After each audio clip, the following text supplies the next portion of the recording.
I'm awake, and then I went and shaved, and now my face is all silky smooth. Hell yeah. And that was the beginning of the stream. Like I said, dead air is bad for the pod. It didn't catch the details of the story, just you waking up and shaving your face. Oh yeah.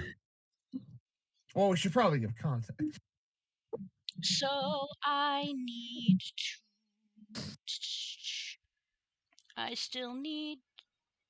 Yes, you. Me. Does the stream see my face cam?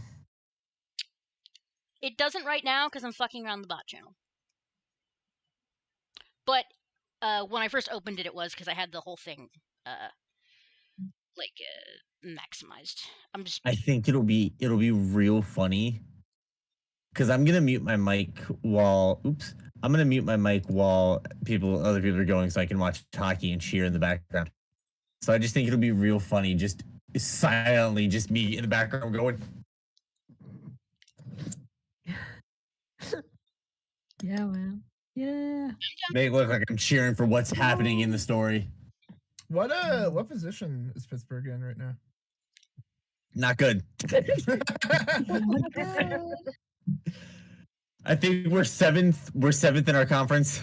Do you know what the Leafs are off the top of your head? Last I saw, we were like number 1 or 2, I think. You are one in the. You're one in the Atlantic. Oh, let's go. We're However, eighth. We're eighth. Or no, excuse me. Conference. We are 14th in the conference, and we are 7th in the division. That's what I meant. 7th in the division. But it's not by a lot. It's genuinely not by a lot. Huh? Sorry, I'm talking to myself, trying to get Spotify to. I pulled my Good Society playlist and decided, you want to play Good Luck, Babe? No. Chapel Roan. Chapel Roan again. Based on points for the wildcard spot, Boston is at 52 and we're at 46. So it's not unobtainable. We can still reach it. It is just going to be a hell of a fucking comeback if we want a wildcard spot. I just hope this is the year the Leafs don't fucking choke. My money's on Winnipeg. Yeah. After their start of the season with 9, they went 9 in a row undefeated. Okay, can each of you speak? Take turns real quick to make sure that I don't need to adjust any of you to make sure that we're catching everybody. I definitely got Fen and I definitely got Eve.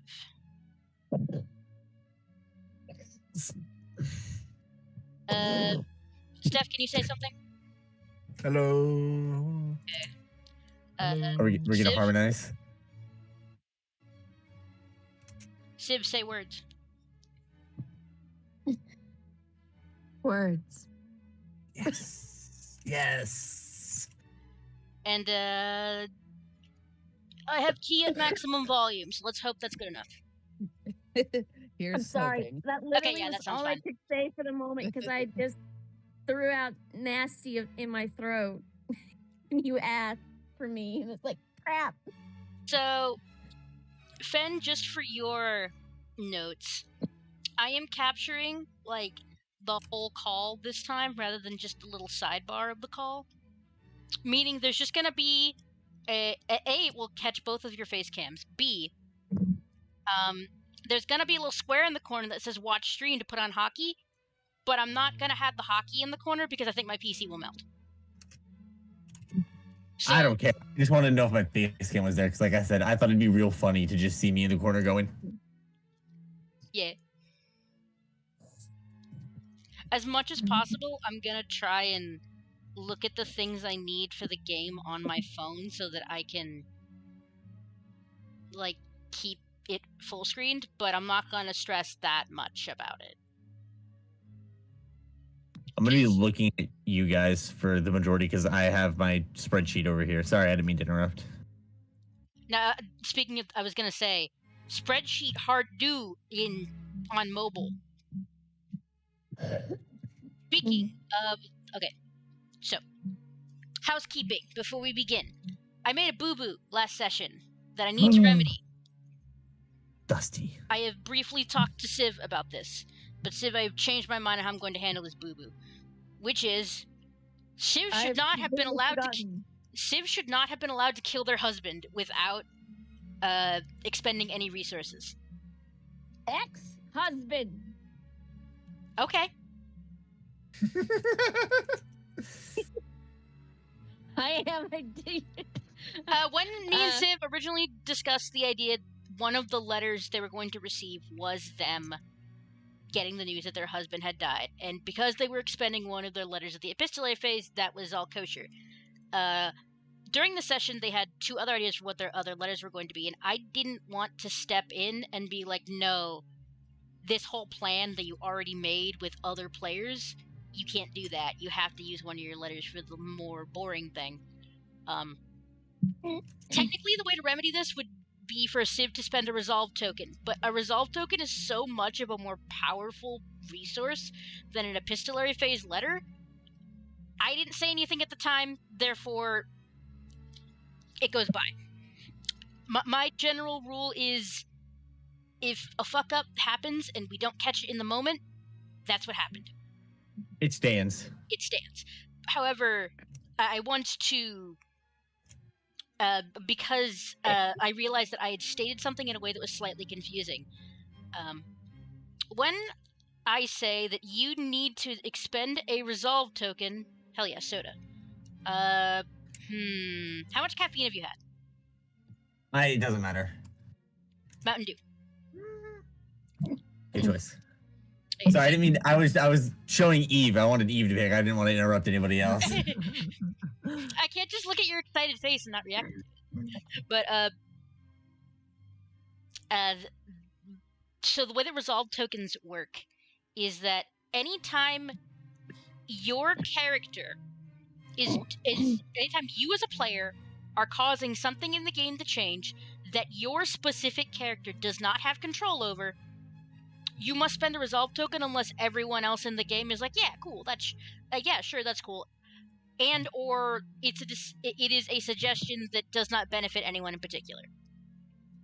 Like, if everyone agrees that you should be allowed to kill someone, you still have to spend a resolve token. If everyone agrees that it should start raining, you don't have to spend a resolve token. It's the idea of, does one person benefit more from it starting to rain? Debatable. Does one person benefit more from someone being murdered? That's a little heavier. So previously, I think I did not, because of playing the Pronoun game, I didn't make it clear that anytime that you a resolve token must be spent anytime. I think what I said previously was anytime you do something that anytime you change something in the story you don't have direct control over, which I realize leaves my modifier very confusingly dangling. Anytime you as a player are changing something your character does not have control over. Like, if Magnus is in a scene and has the ability to do a thing, and doing that thing is not difficult, he can just do it, even if it's disruptive. The only time that a resolve token would need to be spent is if that thing is difficult or unlikely, is what the manual says. So difficult is self-explanatory. Unlikely as in, I'd like to spend a resolve token to overhear this conversation. When it was not previously established, you should be able to do that. You need new socks, Fen.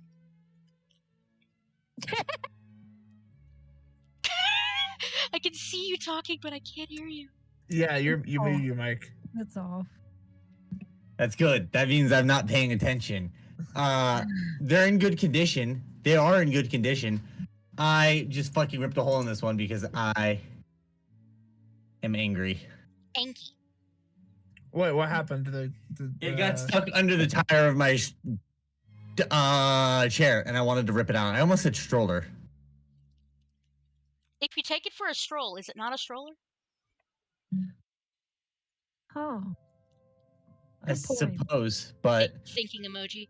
now I'm down a pair of socks, and now I'm sad. That is sad, especially in winter. But yeah, that was the thing that I wanted to clarify. because I had So- previously phrased it in a way that was slightly confusing. So murder acceptable, but just- only at the cost of resources, or if the committee agrees. If the committee agrees, you have to expend less resources to commit the murder, but you will still have to expend resources because that falls under the category of difficult. Okay. Killing people is difficult. I mean, it depends on who you ask. For a regular person. I was really confused for a second. I thought I forgot the bot was in here with the music, and I have it really quiet right now. And I thought I heard Minecraft music playing, and I was looking around like, I don't have Minecraft open. Where the fuck is this coming from? Actually, I'll turn the music up a little bit because I remember All right. last time I listened to a recording, I was like, I can't hear it at all. I have Mike. 4 minutes and 50 seconds until I have to go take the lid off the lasagna. So, Civ, do you have Yes. a turn you want to take in this Visitation chapter? Because you and I had discussed something. Do you remember the thing we had discussed, or do you want me to remind you? Did I discuss with you talking with Tea with Hilda and the girls. yes. Tea with Hilda and the girls. That's what it was. Would you still like to do that? I was wondering. Yes. Scarlett, would you like to bring your girlfriends over and have tea with Hilda and me?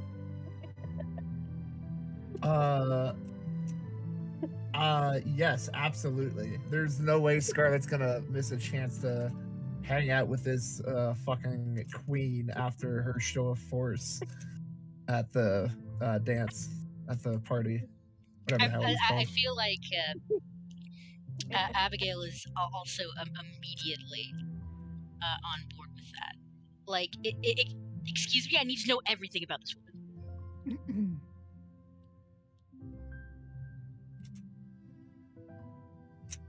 So it seems that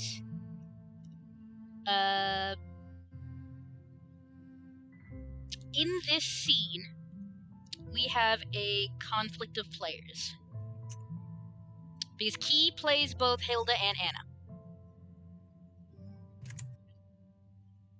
Anna. Does Anna? I can't remember. Anna's the bookworm, correct? Yeah. So it's not even necessary for Anna to come to this. We could always. So me and Civ, when we originally pitched this idea, it was Anna. They got Anna to come over, talking about how, oh, you need to look at my cousin's library, and they thought they could be like, that they could be like, oh, don't you want to come to tea with Hilda? And she's like, no, I'm finally in your cousin's cool library. I'm not leaving. I have limited access to this library full of books I've never seen before. Leave me alone. I don't want to have tea with an old woman I don't care about. Scene open with Sorrel opening the doors to the library. How about it, you scoundrel? Is it unladylike to squeal? Because she might. Would Sorrel find that charming, though? Sorrel would just look at it and be like, just mind the rabbits. They like to roam. Oh my god, you've given this girl heaven. Did you Like- would you like to share with the class the thing that you and I discussed about the rabbits? The Finnish giants? The fact that Sorrel has Flemish giant rabbits as pets that walk around the house like cats. Yes. 3 dogs, and then we stopped. We didn't really count if how many rabbits there were. We didn't really just care. Originally, there was only one.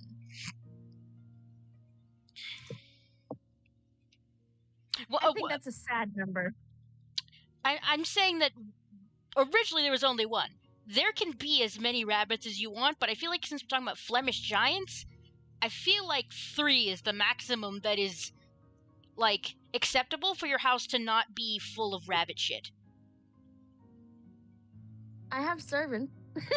Yeah, I was about to say probably as servants. But, like, That's God, they hate working there so much. They just follow They the must. rabbits around, sweeping up their shit constantly.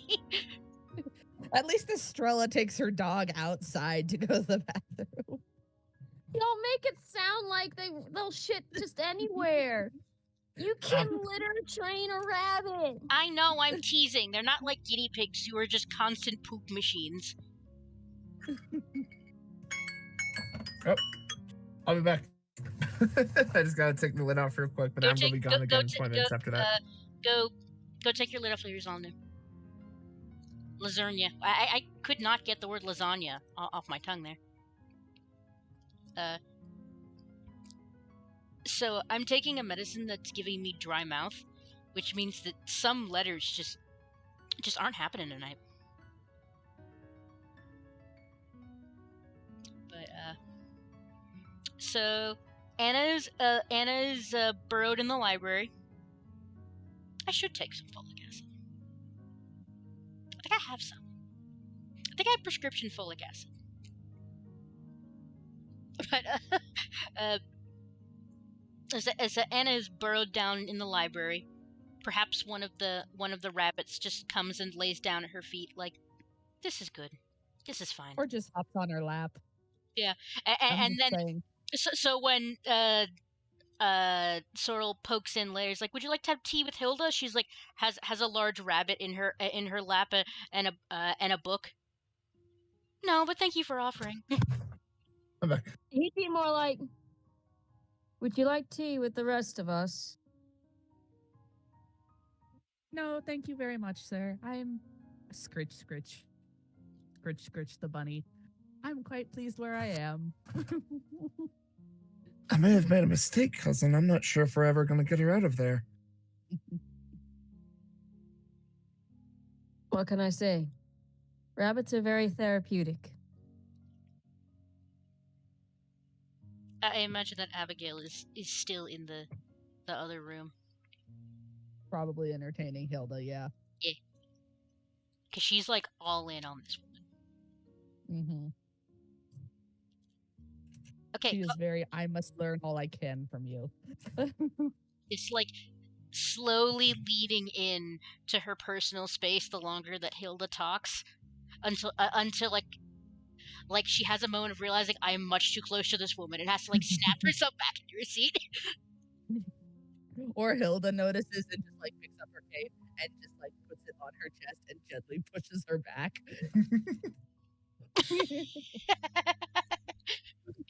It's like, I'm very flattered, dear, but you must give me my personal space. Okay, so paint the scene for us. Where is this happening? What does the estate look like?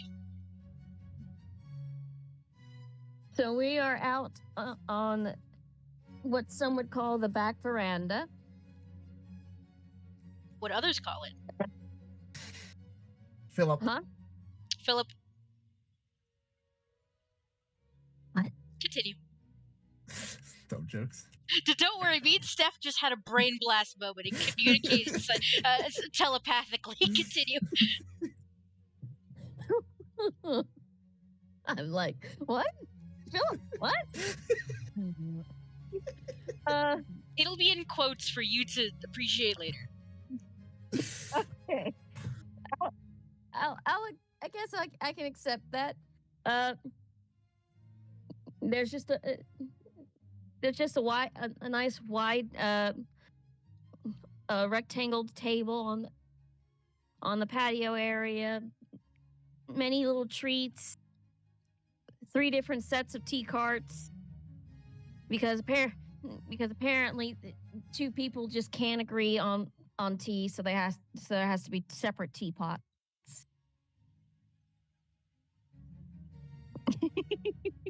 What And what then the tea, one is what tea are they having? I need to know.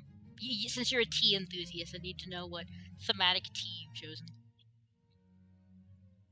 I mean, given the time period, wouldn't it be like black tea?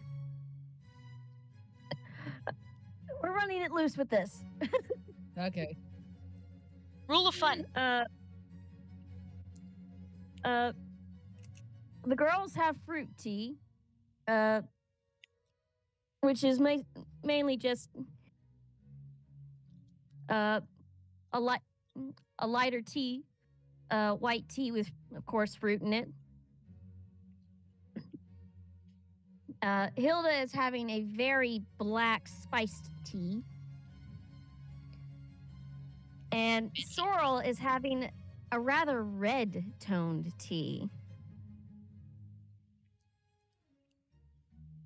What does it smell like? Earthy. And these are all Lipton flavors, actually. This episode is brought to you in part by Lipton. Earthy. Almost like it was oversteeped and has almost a bitter tang. Metallic. Are you drinking coffee? If No. if they wanted to drink coffee, they could be drinking coffee. Yeah. No. They decided to drink thematic. horrible bitter tea instead. I mean, we are English. Yes.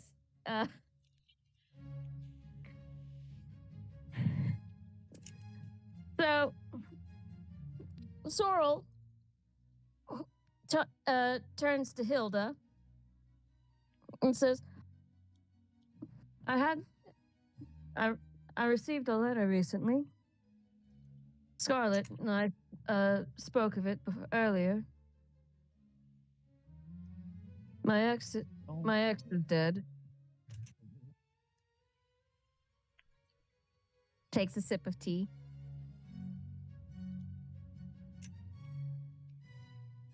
Abigail has like a pensive face and doesn't know what to say and just looks at Hilda for the correct response.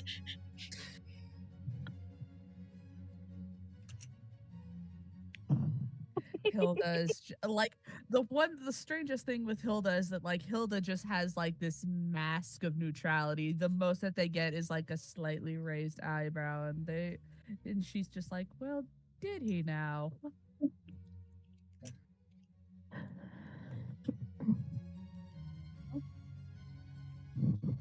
Yes. Was quite a long time. Well, some illnesses take a very long time to take us, don't they? Indeed. I am still waiting for mine to take me. I am far too old to be enduring this. Age is not a disease, love. Oh, tell that to my wheelchair. Abigail has like furrowed her brows and is like just a little bit leaning forward in her seat, but like is mindful of the fact that she just a minute ago had Hilda be like, "Hey, stop that."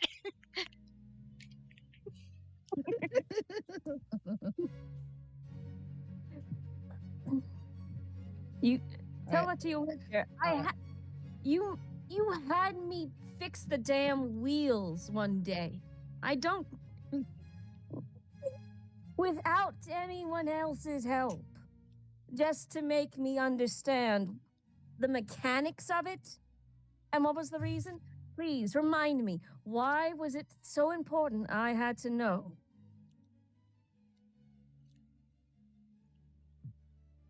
I'm sorry. I'm terribly sorry, Siv. You are going to have to tell me that one more time. It got garbled on my end. Oh, man. It sounded great, but it got so garbled on my end. No. Sassily saying, "You made me fix your wheelchair all by myself, and why would you do such a thing to me?" Now I remember. It's like Hilda just picks up her teacup, sips tea, and just goes, Because if you live as long as I do, believe me, boy, you will need one. Or would you prefer to carry a cane around with you all these years? I have a cane with a blade. It's Austrian. Yes, and I have a knife secured in my petticoats. But that does not help me walk. Abigail's like looking furiously back and forth between Hilda and Scarlett. Scarlett is just like sipping her tea, just like, this lady's awesome.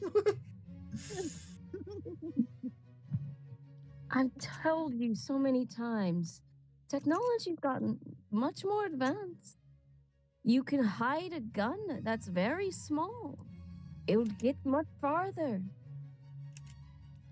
I don't know that Yes, guns help but people walk either. And not to mention, the kickback from those things would be like a horse kicking me in the teeth. You might be surprised on the lack of kickback nowadays. True. A lot. I actually held quite a fine little piece that just barely threw my arm back to the elbow. Not much. Not my shoulder. But I digress. But yes, I've received word. They've asked if they want the body sent here.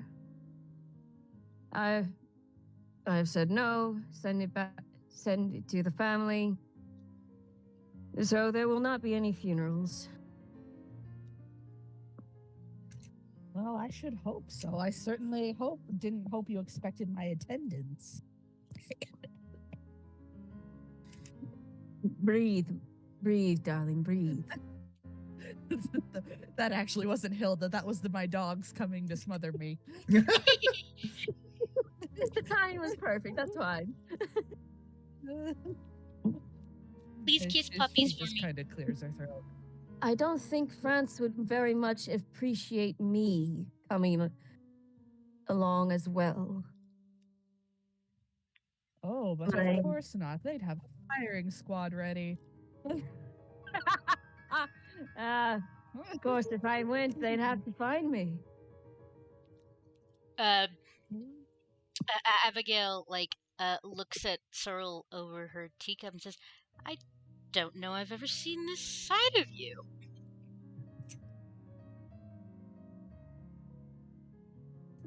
Oh, why not? I'm in good company. You are a good company, aren't you? And he looks at her with a very sharp look, a smile that has a hint of misgiving if the answer is wrong. If this Yeah, bothers if I- Abigail, she does a decent job of concealing it because she gives a little bit of a smile back. Says, "I try to make a habit of being good company." Don't start. She is the best company, I'm sure. Scarlett says, like patting Abigail's hand. Hilda just lightly is lightly as not too hard, but she does kind of slap Sorrel's arm, like, "Oh, leave her be." Just because you For what it's worth, I've met your sense of humor, but I'll take it.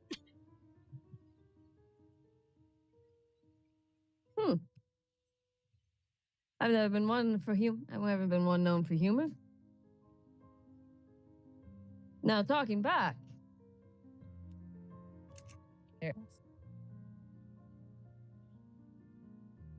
But you never really did explain to me what the hell talking back was.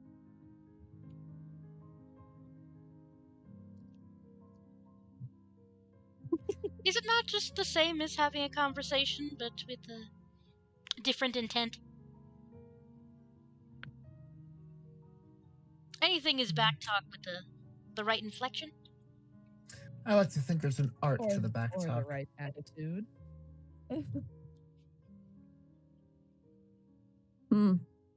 I think I'm at a table with a lot of attitude. Abigail is just grinning. One need examples of good back talk. One need only look at this family. Ah, Seems sure enough. it seems to And run in your speaking blood. of attitude, Indeed, you have quite a mouthy brood among you. Especially you- this one. She pokes Sorrel. you are the only one to blame for my existence. Thank you. You make that sound so ominous.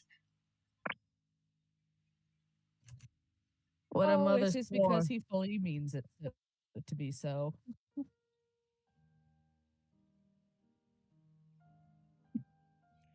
Like Abigail just looks to Scarlett and like gently nudges her with the and Elma says, "Does your cousin just find thrills in being ominous for no reason?" I'm not sure if it's a thrill or a compulsion. He never seems to stop.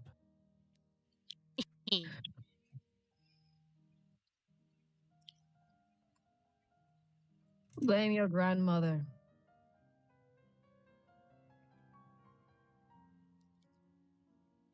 Yes, that Like- old bird.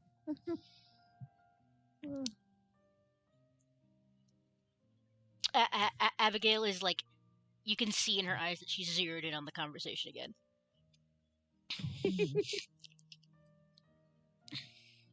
Oh? And what's this about their grandmother?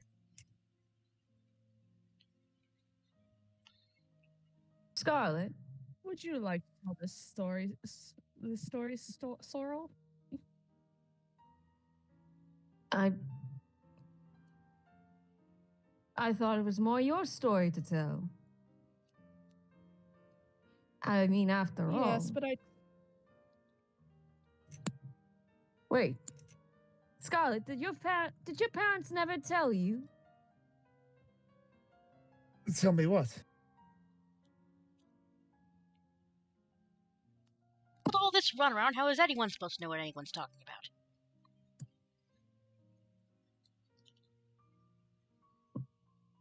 I thought it. What are you doing? Well, What are you doing? Get off. Distant dog noises. Sorrel's dogs have come to the party. down, boys, down. Well, I guess it is quite remarkable considering my father's. What was the term you used? Took all the color out of me. I believe it was Abigail, siphoned Abigail, all the color out of you. Abigail, like, snorts into her tea.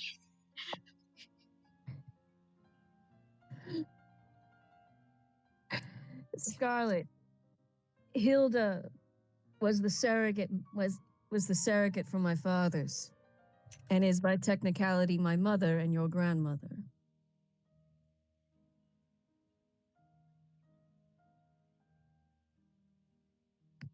She like opens her mouth and like closes it and just like Have we lost the plot of the family tree? Hold on.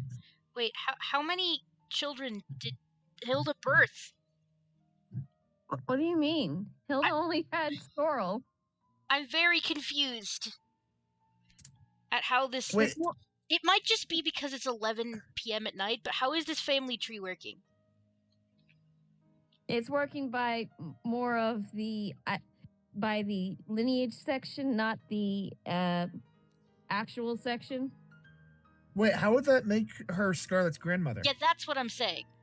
That would They're not. cousins. I think they're cousins. I think you're getting confused. I am. It's been a hot damn minute, guys. You're making the confusion of niece that I was making at the I am beginning. confused.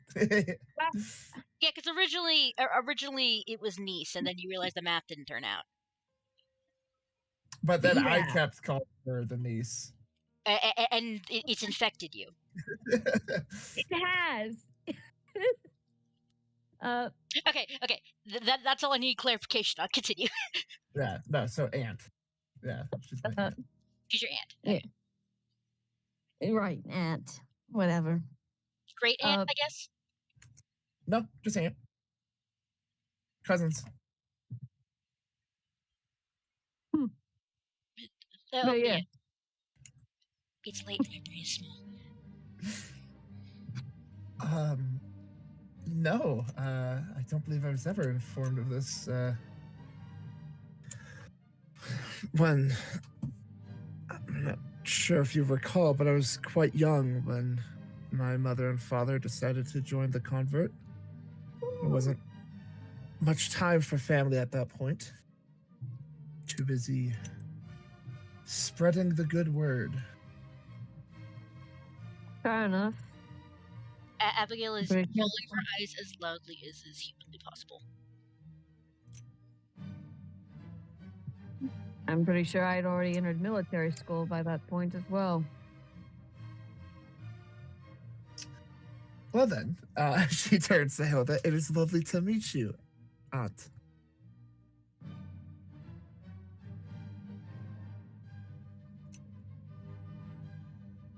Well, say hello, Mother.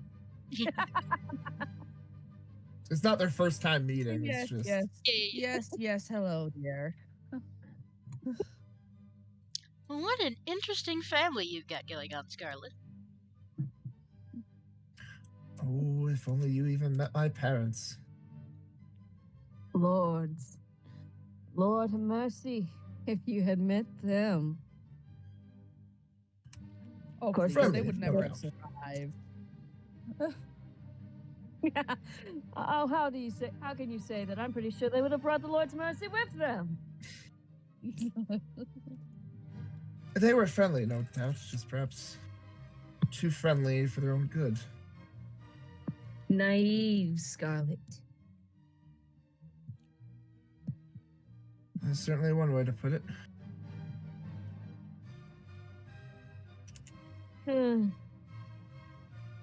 But for all the naivety, they were probably some of the goodest, the kindest we've had in our family in a while.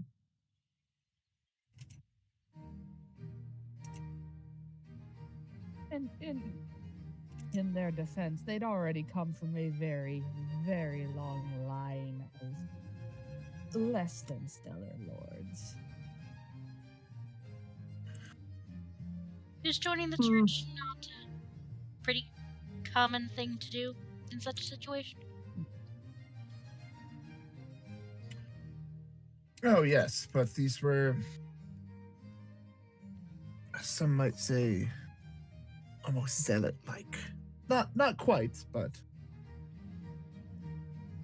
there was one thing they loved above all else in this world, and that was the church.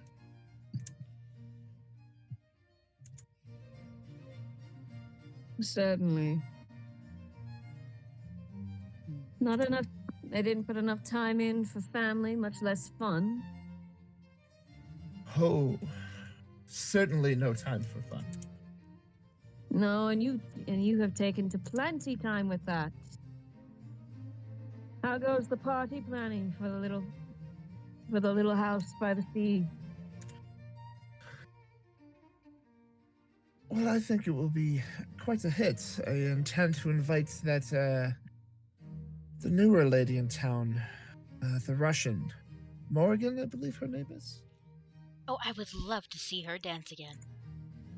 Oh, that was quite something. And Scarlett fans herself. Cat cam, cat cam, cat cam. Sorry, Yo, what kind of reception does that cat get?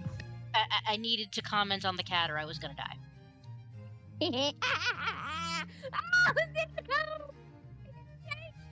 It's Shane!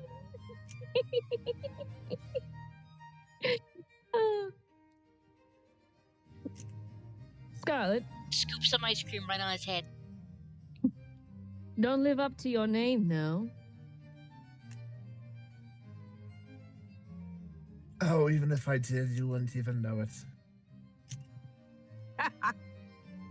can I out of character? Can I step in for a second here? About how long is this after Morgan and Estrella had their date? Like, This is it is happening this is all happening like, at the roughly simultaneously. Okay, because I was wondering, maybe I think there might be a way for Hilda to like stir the Simultaneously pot can with mean like gossip. either it's happening on top of it or it's happening within a day of it. Yeah, it doesn't have to be happening right this moment, but I say like, if not the same day, the next day. If it being the next day makes whatever fun idea you have work, go for it. I'll be Yeah, back. I it's need to just go 'cause- take the lasagna out the oven. Because I was thinking like Hilda's Lasagna. hearing them like talk about Morgan and them, and like she's an older lady of the town. Like, one of the best things you can do when you're an older lady in a town like this is gossip. So if there is gossip about Estrella and Morgan being out and about town, Especially given Magnus made a scene about it yeah, and like loudly said, "You're on a date." Yo, you like women? They're just loudly pointing at the Baroness. Girl like her. Lesbian. So yeah, if this is the next day, then the word has already gotten out. So I could see Hilda like twirling gotta her wait tea for around. that. It's like swirling her tea around and being like, I heard a funny story about that Russian lady. Last I heard, she was out with the Baroness. Just knowing this is gonna probably start something, and she's just kind of old and like, yeah, why not? I need to liven this up. Abigail like tilts her head, but in the way like where she's like curious, like really focused on this. We need to wait for Steph. Yeah, we need to Yeah, wait we for have Steph to before wait we for go in. Steph. But like, I if we end up doing the like scene after with Estrella and Audris, obviously that will be out of sequential order, but like the whole point of the Visitation chapters is like they take place roughly at the same time, but it being the next day I think is still in the realm of roughly the same time. So this day after the date. Yeah, so that Hilda can gossip about it. Yeah. Since we already kind of started. So like, yeah, Hilda is like listening in, kind of quietly, being like an suspecting old lady. Then they started talking about Morgan and them. So and Morgan and Estrella, who were, she heard him talking about Morgan, and she's heard the gossip that Morgan was out with the Baroness, and so she just kind of stirs her tea and is like, I heard a very interesting rumor about that Russian the other night. Oh, Yes, indeed. Last I heard, she was seen about town with Baroness Primrose, the Lady Stockton. Sips tea. They seem to be unchaperoned, as far as I can tell. Really? Now, granted, the Baroness is a refined woman, and in her lady years, as such, she can do as she pleases. However, Sorrel's face has visibly been- she ha- looks sour, and an eyebrow is ticking. Is it not about the principle of the thing, though? Are you fishing? Abigail's just being sassy about the statement of Unchaperoned. unchaperoned. Yeah. Well, of course, she can do as she pleases. It's just a note. After all, the Baroness has been widowed for quite a while. oh, really? Who would have forgotten?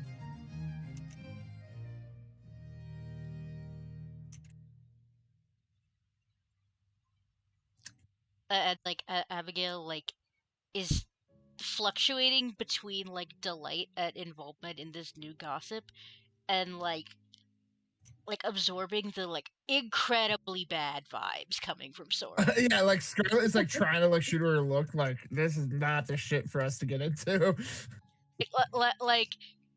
Like she's looking at Hilda like I want to know, looking at Sorrel like I'm also really scared.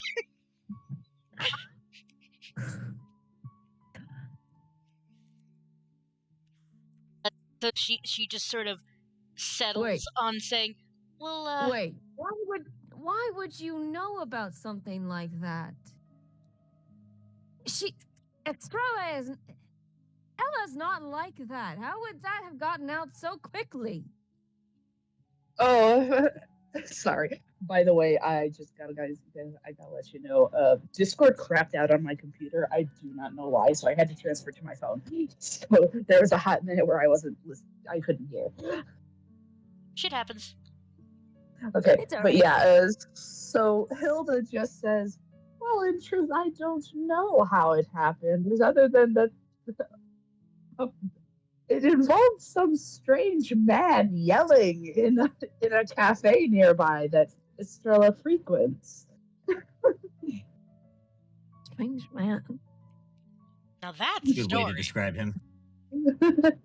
Ella, what have Yeah. you been up to? Now that I'd Sorrel love to has hear a hear more about. baffled look on his face. Like, Sh- what the hell? Hilda just kind of leans over and is like, "Yes, according to rumor, it was a friend of Morgan's who could not contain himself upon seeing her rubbing elbows with the local baroness. Rubbing Still, it drew elbows, you quite said. a lot of attention. Was People were gossiping by lunch." this positive or negative? Well, I wouldn't say it seemed negative. After all, Lady Estrella has been widowed for quite some time, as I said. It's not uncommon for a widow to marry again, especially after a proper period of mourning. To marry again. That being- The Russians do work fast, don't they? Marriage.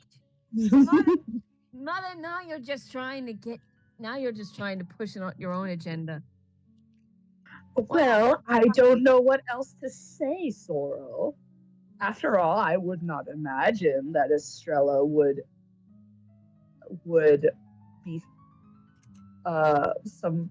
be going about entertaining flights of fancy, especially after so long.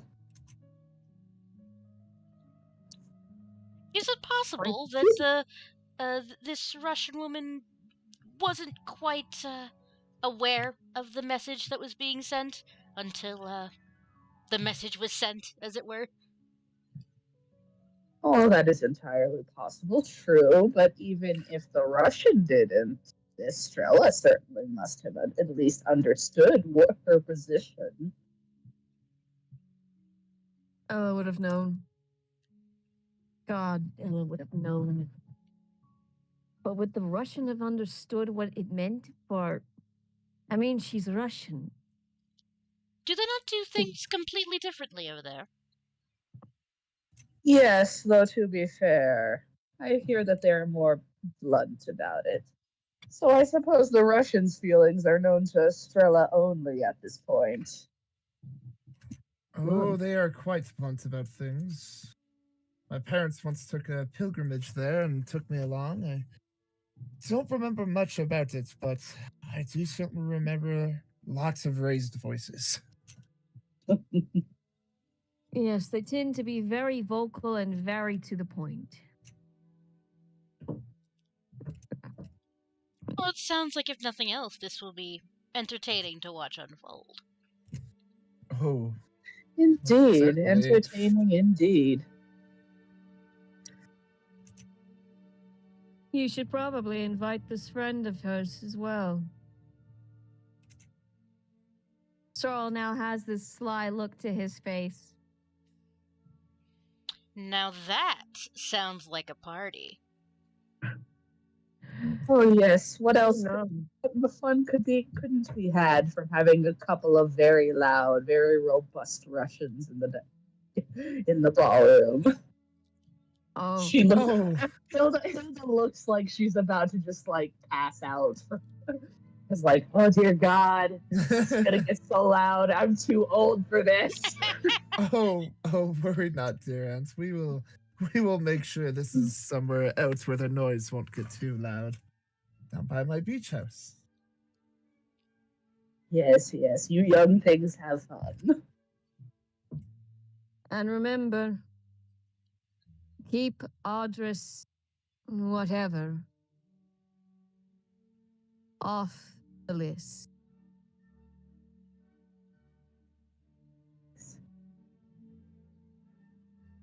Yes, cousin.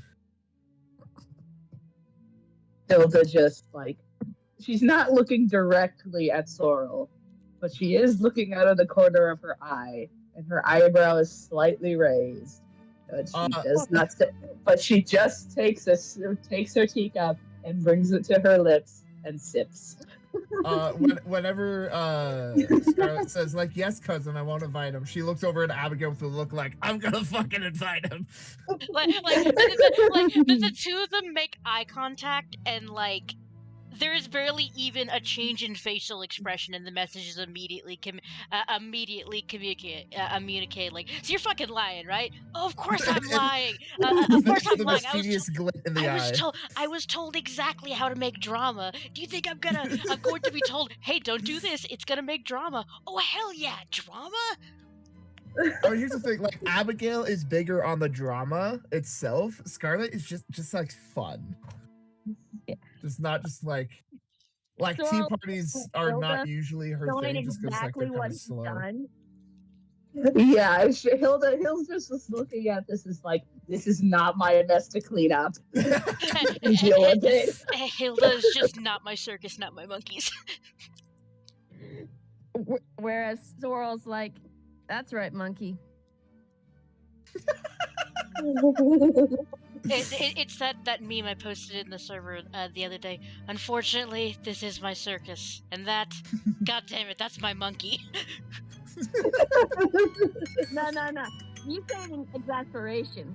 Sorrel would be thinking it in, yep, go, bring about the chaos. Dance, monkey, dance. Wait, was this reverse psychology?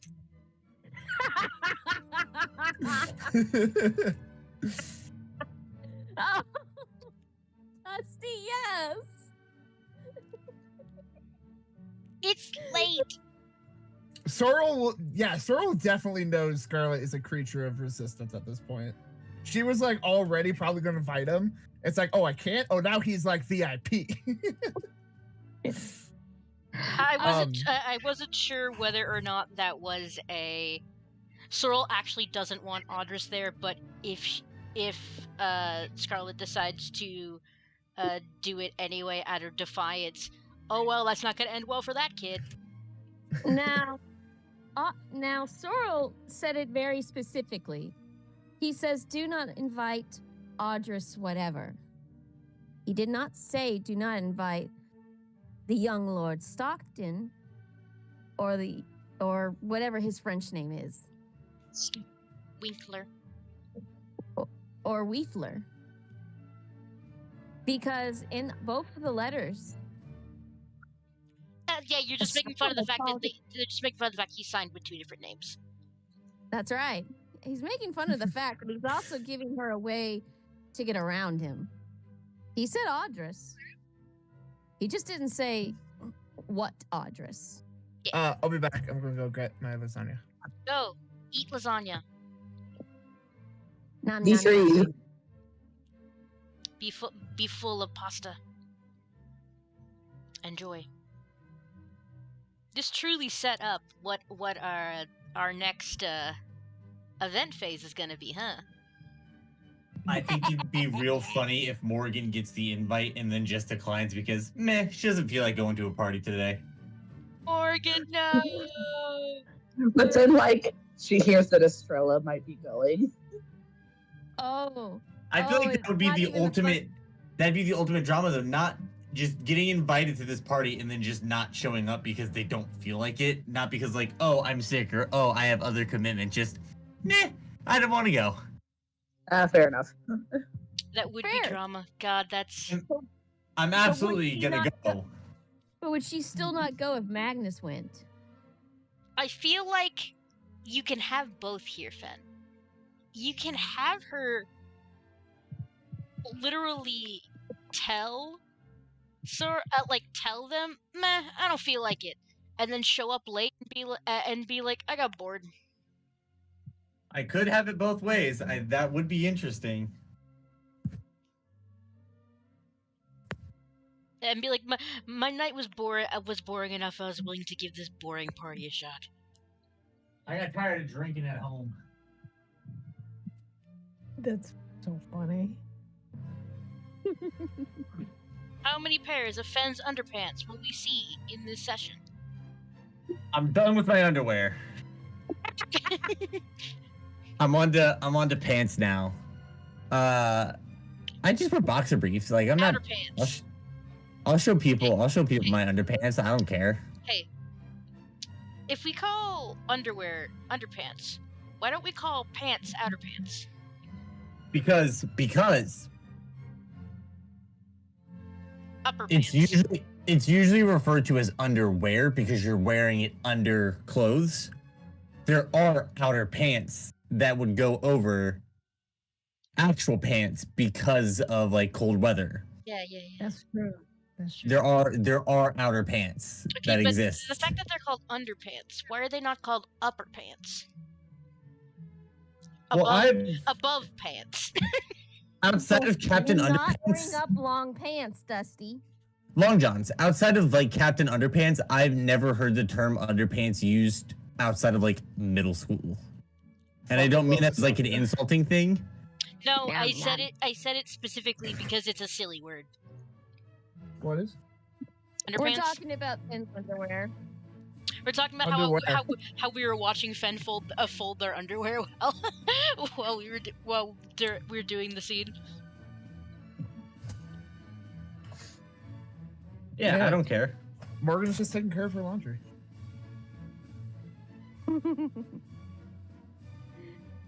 But we This have is definitely set up. beautiful setup for the next event chapter. Oh yeah. Was there anything that anyone else wanted out of this scene? Hilda's good. She's Not in the she's scene. stirred the pot. She's had fun. Scarlett and Abigail are like having an entire conversation with their eyes about all of the mischief they're going to, all of the party crimes they're going to commit. Towards the end of this tea party, when they see off their guest, Sorrel will be speaking once more with Scarlett. I want you to know, whatever you plan, do not put too much affection towards anyone.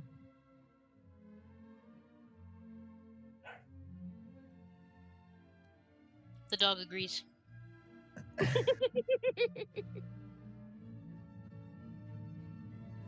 You worry too much, dear cousin.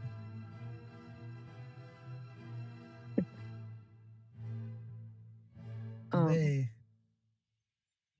seem quite playful, but rest assured, I'm not such a simpleton. Oh, Scarlett, it's not about being simple. It's about not getting in the way. Chill up my spine. And with that, Sorrel leaves to go on his afternoon hunt. I can picture the fade out as we slowly zoom in on Sorrel's like face as he like tilts his head down so his eyes are in shadows. You should write Yeah, mystery so- novels, dear cousin. I just kind of imagine that, like, even though she's kind of joking about it, like, Scarlett's still kind of like, either her face is just like a little pale, or her hand is like shaking just a little bit. It's not so much that, it's more so just the like, what the fuck does he mean by that? Hey, I forgot, and I'm not saying this because I'm trying to pressure anyone into using them right now. I'm just looking at the spreadsheet and it reminded me. I meant to, at the beginning of the session, to remind everyone that monologue tokens exist and we have to use them by the end of the cycle, or else everyone's gonna have to monologue one after the other. Oh, that's true. So, if you want to know, you can literally spend your monologue token and make Civ tell you. Oh yeah, then yes. Alright, Stephanie is spending their monologue token. Have they monologued this cycle? Yes.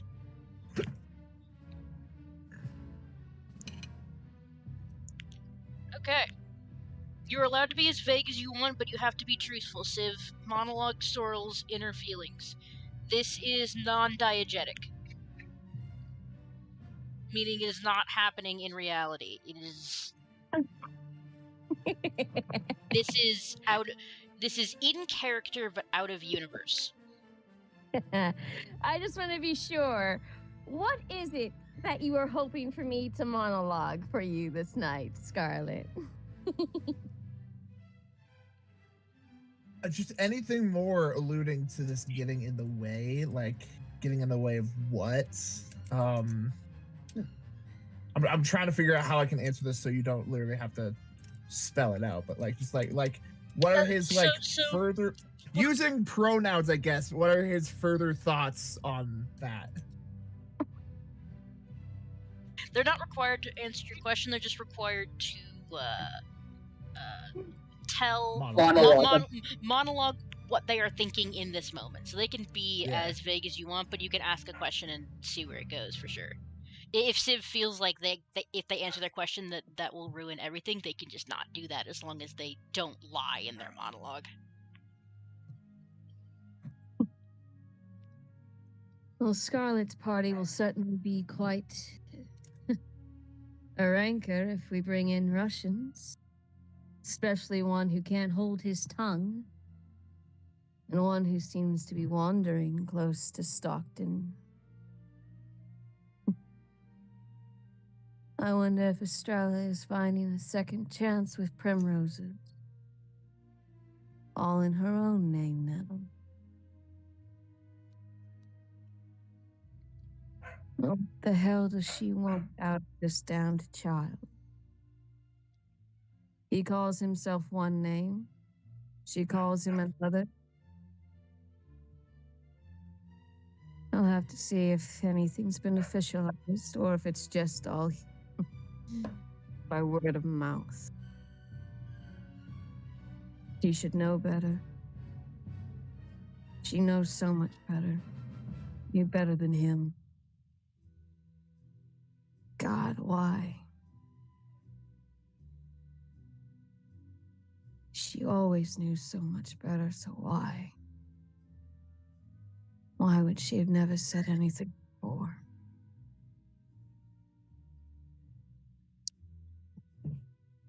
Why did she let it go? Why did it have to all end in blood like that?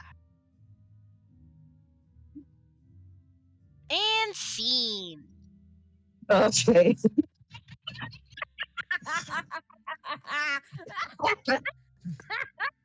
Okay. One thing I just want to add, because I don't know here earlier, but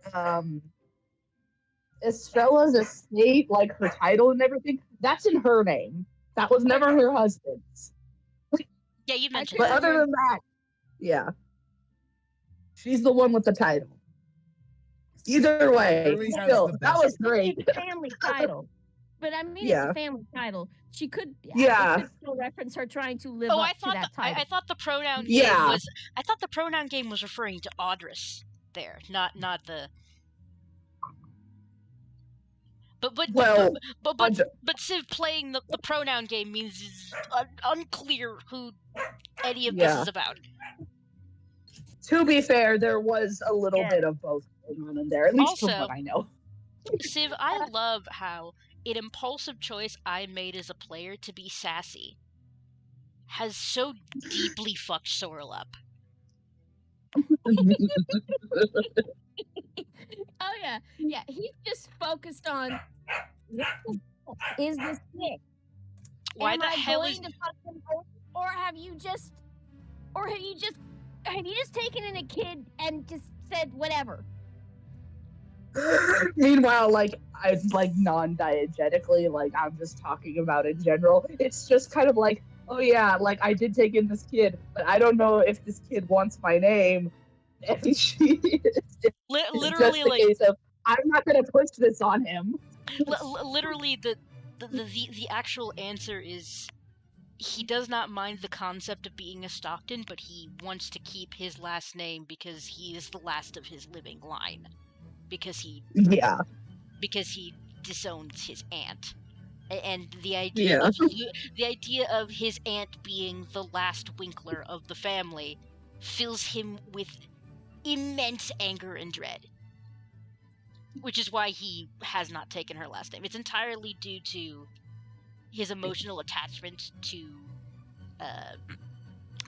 his family name, not necessarily anything to do with Estrella. Not to mention which Estrella. means that Estrella's just which means that like in situations involving the fact that he is Estrella's adopted son, he does sometimes sign his name as Stockton for the purpose of clarity. It is literally no more complicated than that. He signed his name as Stockton from that letter to remind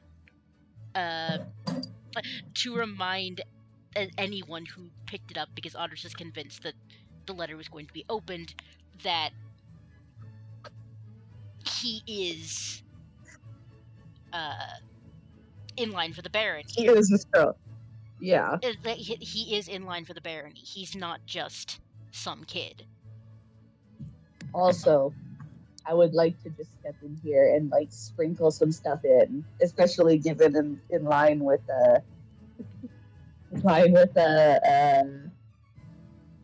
Civ's monologue. Just a little detail. Estrella has a private study that she does all the business, all of it, for her estate in. That has all the paperwork. That has all the details. That is all. I love your evil laugh. You literally have the best evil laughs. That's just their laugh. That's just their laugh. So Sometimes good. they just do it. Sometimes we'll be at work and they'll just cackle like a witch, and I can hear them across the stove. Hilarious. Oh my god. Oh, that's It perfect. echoes through the rafters of the Michaels. I fucking love that. The I Michael's say local witch. Oh my god. And that laugh was completely created because I was the sound effect kid for all the mini plays at my school. Oh my god. Okay, so with this scene coming to a close, I would like to just because it's been a while since we played. The following players have monologued this cycle. Civ has monologued this cycle, and Key has monologued this cycle. The following players still are in possession of their monologue token and can either inflict it upon another person and say, monologue for me right now, or spend it themselves and say, shut up, you're gonna listen to me monologue right now. Civ still has their token, Key still has their token, and Fen still has their token. If somebody has already monologued this chapter, does that mean somebody else can't use their token on them? So the rulebook says yes, I say no, as long as we're not jerks about it. Okay, yeah. Because basically there's the tick of have you monologue this cycle. So, like, the book says that, like, everyone should get a chance to monologue the cycle. My feeling is, as long as we try to be fair about it, do what feels right. My only stipulation is if someone doesn't get to monologue this cycle, they get to monologue next cycle. Like, whether someone else does it or they use their own token, they get to monologue next cycle. I don't know what I'd want to spend it on because I don't. So if you wait I till have all the information I want, and I don't have anything I need to expunge. you don't need to use it. It's just that at the end of the cycle, you will lose your chance to use it for events happening in this cycle. Because at the end of the cycle, you will have the ability to retroactively decide that bit earlier. Monologue about that. Like, when we get to the upkeep phase, you'll be able to be like, zoom in on anything that has happened in this whole cycle. Monologue to me about that. Like, for example, if I still had my token, I could make you monologue about your date with Key, because that was still this cycle. The cycle itself, that was last round, but it's still this cycle. The cycle doesn't end until the upkeep phase. So you don't have to spend your monologue token, but if you don't spend your monologue token, you lose the ability to ask for clarification on things that happened this cycle. Happy, we don't need your monologue. You're very cute, but we don't understand. Sorry. I just No, I I'm don't- just teasing the dog. I don't feel like I need clarification on anything though. Because I know, like, me as a player, I have all the information I need. But like me as a character, there's information that I am not privy to that I will never be privy to because I'm not in the situation. So here's like, here's the thing. You can also just spend your monologue token because you want to hear in character, like, someone explain something, even if you already know, if that makes sense. I suppose. But again, you don't have to use your token. It's just you will Like lose your chance to use your token at the end of the cycle when we hit the upkeep phase. But we're not done with the novel chapter, so it's possible that between now and then, since there are still 2 more potential scenes, you will change your mind, and you will go, no, this monologue right now.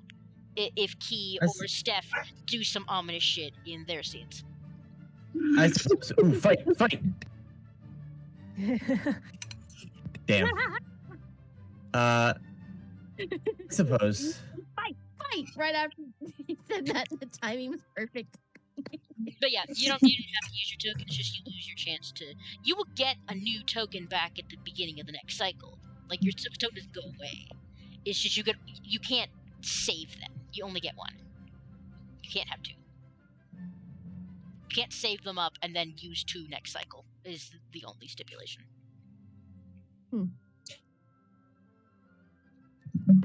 I guess. But yeah, if you don't feel like if you don't feel like using it, you don't have to. I just wanted to remind y'all that it was there. You have the ability to demand more information from people if you so choose. It's PTO. Use it or lose it. Exactly. Okay. So, 2 remaining players. Steph and Key. What would you like to do for your visitation? It does not have to be a long scene if you don't want it to be a long scene. If there is just like a short conversation between 2 characters you want to do, maybe to set up the next event chapter, we can do that. If you want to spitball ideas with the rest of us about what you want your scene to be, and then do it, we can also do that. I was personally just thinking like just Estrella coming back from her date, like retroactively going back and saying that London came back. It's like, and her and Odd just like having a moment of, and where were you going today? Cute and good. Love it. Yeah. Yeah. So this would be the day of the date? Yeah, like literally after Estrella got home. Yeah, I don't mind us doing it out of order. It literally the only reason it's out of order is because of the order that we decided to play our scenes, you know? Yeah. It's not like we're changing anything about it. Yeah. Steph, did you think of anything else you wanted to do after that sassiness? Because there is still, like, if we're going to open next, clearly we have decided that the next event chapter is going to be this beach party. If you want to get to roleplay any setup for this beach party, that would need to be your visitation chapter, because we're going to open at the event itself.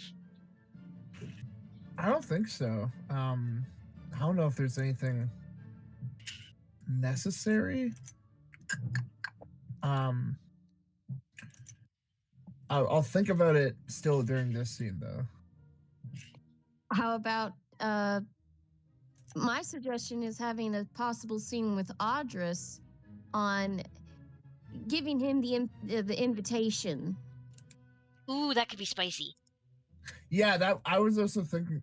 Actually, Ooh, we should. I think I think that should happen while the date is happening. So it's a simultaneous level. Like, what were you up to? I don't know. What were you up to?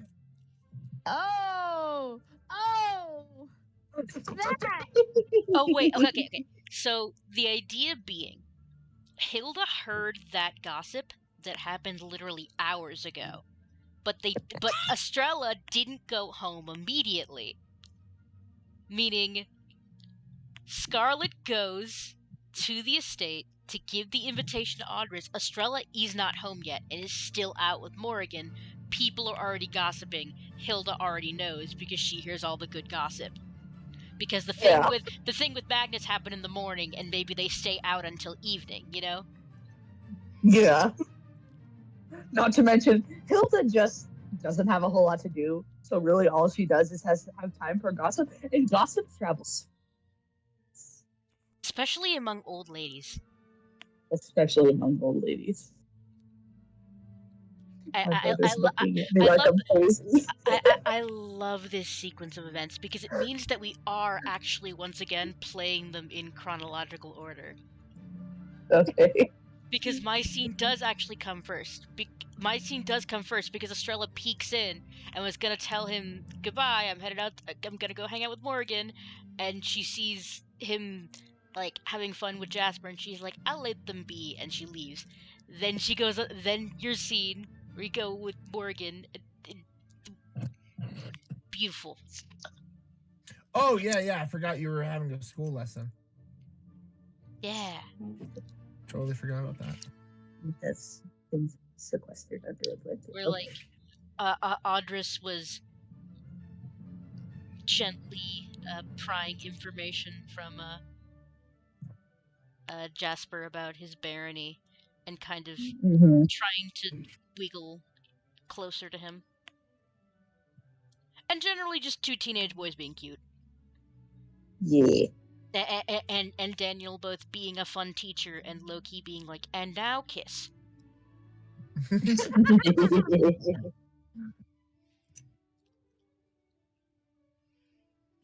Yeah, imagine Scarlett probably like ends up walking up, probably passes by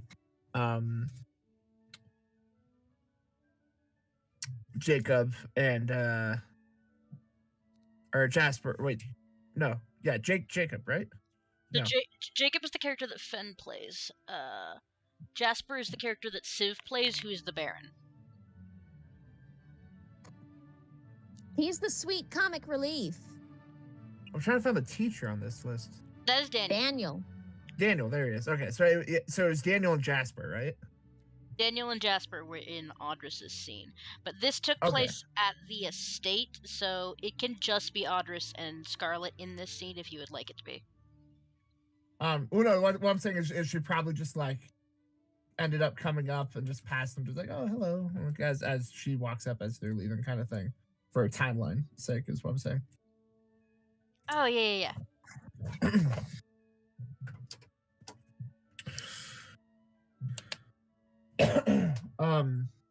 So she's probably let in by a servant or something, and I imagine Audrus comes down and Stop. And it is immediately just surprised to Stop see that Scarlett has Hey, girl. I'm sorry. distant puppy noises. Sorry, my dogs are being little farts. No, we love it. They're wonderful. Please kiss them. I can't kiss the boy because he's the one being a fart specifically. He won't let. He won't let. He won't let Roxy lay down. Butch, don't be a butt. So Scarlett sees Audrus enter. She's like, "Hello, young lord. I suppose the Baroness is not around."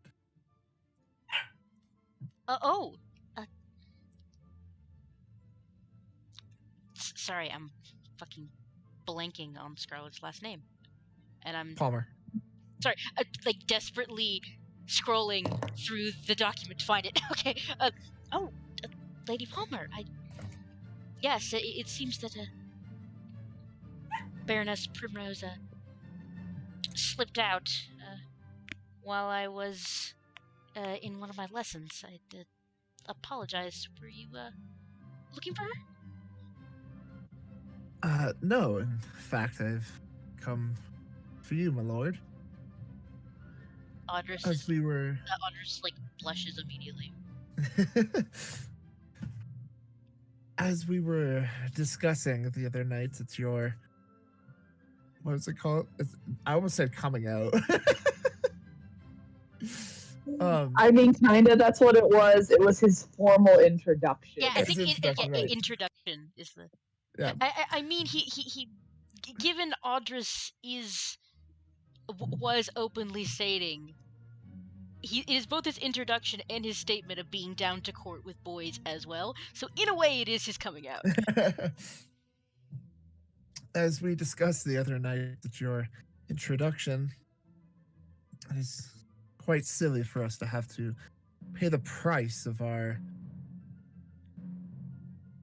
relatives' discomfort of each other. And so I came to present you with an invitation to the get-together at my house down by the lake.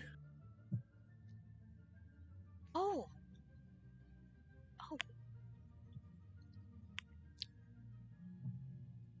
Lady Palmer, that sounds delightful. Audrus seems like flustered and like having a difficult time getting his words together. Like he stops for a moment, like takes a deep breath, and says, "I'd be delighted to join you, and I appreciate you extending that hand."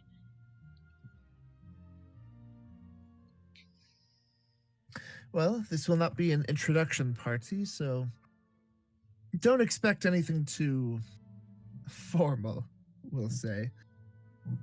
While your Baroness's party was certainly fun, and it absolutely was, I'll show you how the party is really had.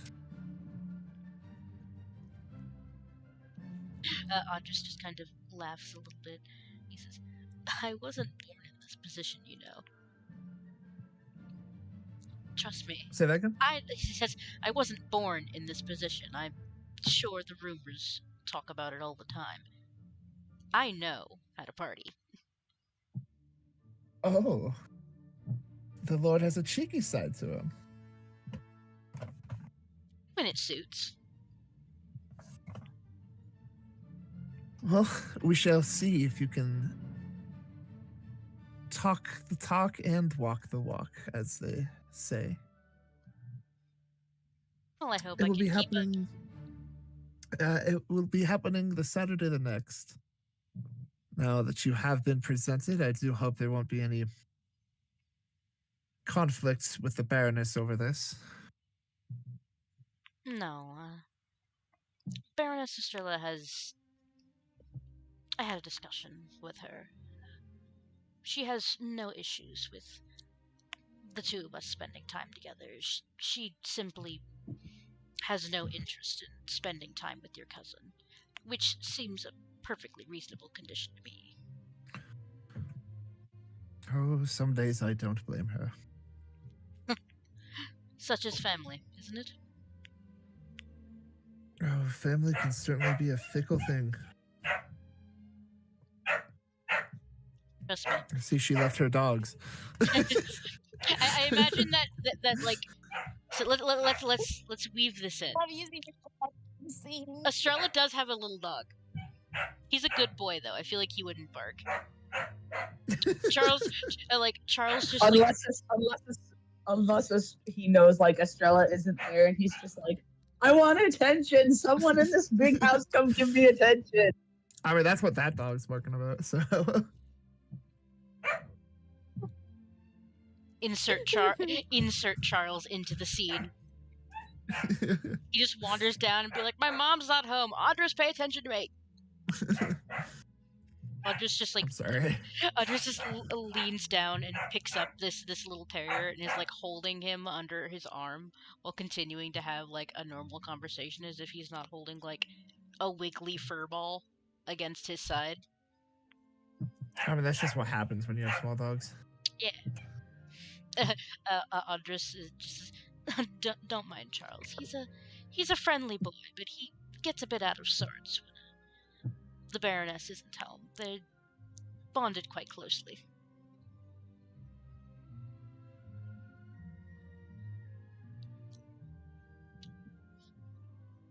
Yeah, Charles is just like looking at Scarlett and like gives a little tail wag. He's not like a super yappy and waggy boy, but he's not like looking at her and be like, "Oh, not you." Like it's not like he's snubbing her. Like, oh, you're not the one I wanted. Well, dogs are known to protect that which they care about. I should be off. It is not. We wouldn't want any rumors spreading, of course, but rest assured, my dear cousin the Brigadier should not be appearing at this gathering, so hopefully all the peace will be kept. Here's hoping then. Oh, and thank you for the dear private letter.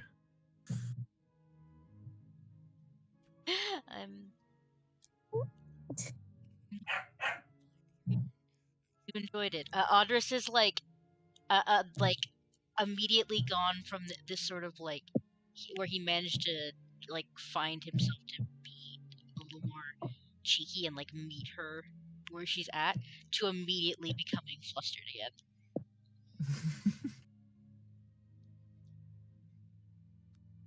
I'm glad to hear it was appreciated.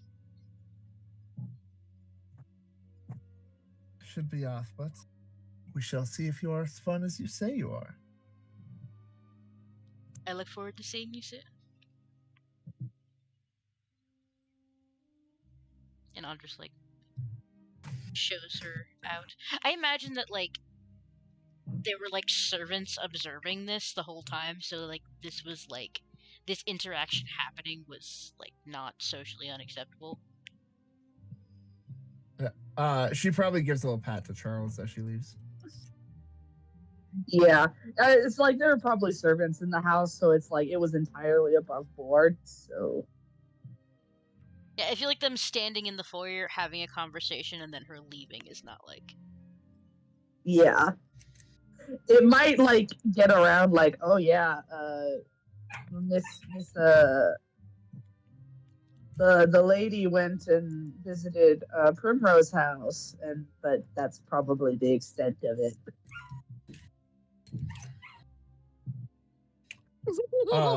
Yeah, I mean, they definitely were not having an actual conversation. They only started talking when Scarlett left the room. Yeah.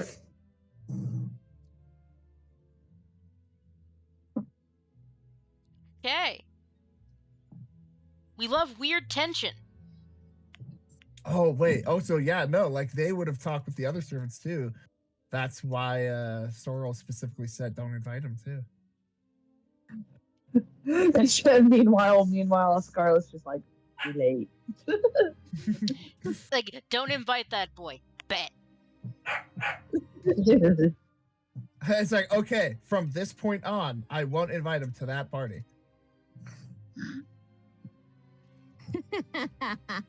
Okay, so if we're continuing in, I'm going to invite him. I know. so side note, was this entirely a verbal interaction, or was there a written invitation of any kind? She probably handed him a written invitation. Okay, cool. There can be physical evidence for Estrella to be suspicious about. That's what I was looking for. Yeah, like when she like invited him, she probably extended him a. So like, it's been a very eventful day in this little town. Yep. So like, it's getting so Keith, this was the scene that you wanted to do, right? Yeah. Since So Audrus it's like- Audrus is alone at the beginning, I started to paint it, but like, Yeah. you can take the reins, since I mean, Audrus is just sort of sitting in the room, like he has opened this invitation, is just sort of like looking over the letter and being like, oh god, what have I got myself into? And then that's about when like Estrella comes in. Like I'm imagining he's Hold sitting on, in hold on. like Hold on, I can't have this music playing. No, not this.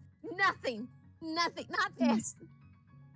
Not butterfly wings, I can't. Anyway. Enter the Gladiators. Just dun dun dun dun dun dun dun dun dun dun dun dun dun dun. It might feel like that in a second, depending on how we play this. Honestly, the most wild part is listening to this music and watching hockey. I also love that song is called "Enter the Gladiators" and I it's know, what we right? attribute to circus. It's Circus Afro. Goddamn, 5-1. Shut up! Shut up! Shut up! There's still 7 minutes. Shut up! What is LA doing? All right. Okay, this So- is still pretty upbeat, but this is not wildly inappropriate. I'll settle for this. Yeah. All right. So like Estrella walks in. I'm assuming that like Audrus is in like the drawing room. Yeah, yeah. So like she comes in, she gets like takes her bonnet off, comes into the room, and she sees that Audrus is sitting on like a sofa and reading a letter, and she's like, "Oh, hello, dear. Did you receive another letter today? I thought all our mail had been delivered." Audrus like jumps a little bit because he didn't hear her come in. Says, "Oh, yes, Mayor. Side note, I can't fucking roll my R's. It's fine. The word for mom in French sounds like I'm calling her mare, like a horse in English, because I can't roll my R's. He's not calling her a horse. And you want to know what's worse? Yeah. There's a French word, merde, which means shit. Yeah. So it's one or the That's other. what- So it's like, so I'm to let trying. you know. So like, rather than roll my R's and sound like an idiot, I'm just like doing the white cop out where I just push my my tongue against the back of my teeth and Yeah. meh. Okay. That, like Okay. rather than roll my R's and sound like an idiot.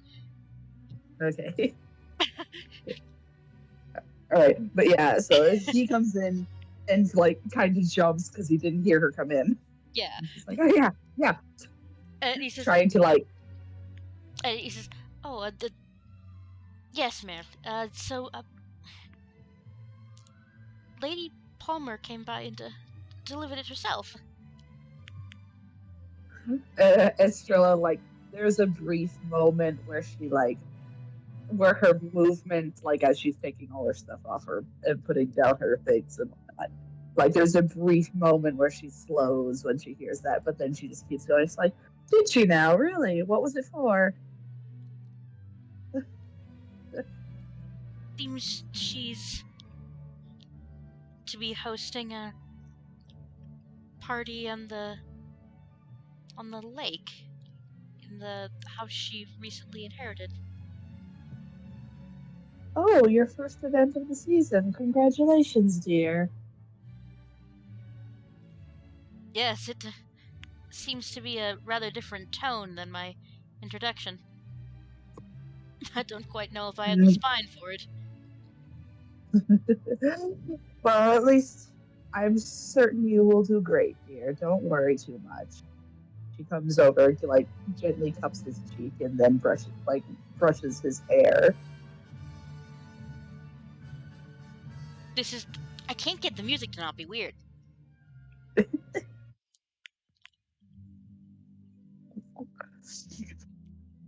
Acceptable. Okay.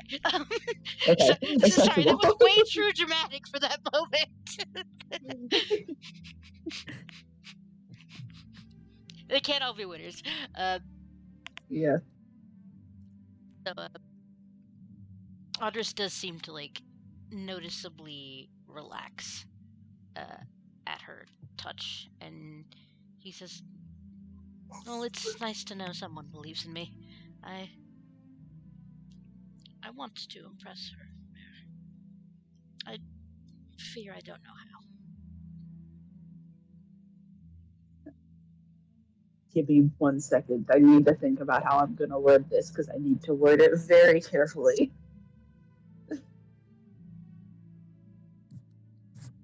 Okay, I think I got it.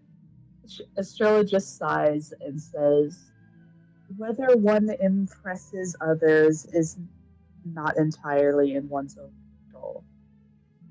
I'd say the most important thing is for you to not lose yourself in trying to impress others.